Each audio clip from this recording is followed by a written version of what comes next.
So we've had some instances of some spam mail coming in, and people have accidentally clicked on the link in the spam, and it creates something called a rule. So in this video, I just want to go through how we check whether there are any rules in our Outlook settings, and if there are, how to get rid of them if we don't want them. So I've logged into a web browser, I've gone into my email, and I'll just click on the gear icon at the top, and down the bottom, view all Outlook settings.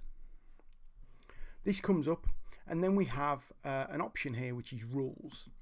So as you can see, I've just created a rule there which says if the message includes specific words in the subject, which is spam, delete the message and stop it processing more rules. And you could have several rules and you can add your own, and you can do quite complicated things with it. But like I say, we're getting some instances where some spam mail is creating a rule. So if you see a rule there that you don't want, you've got a couple of options. You can actually tick on that little box and that will just disable it.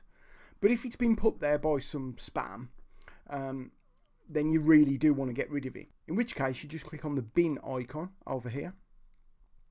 It will say, do you want to delete the rule? Click OK, and the rule is gone. So that's how you can quickly check that you've got any rules and delete them if you don't need them.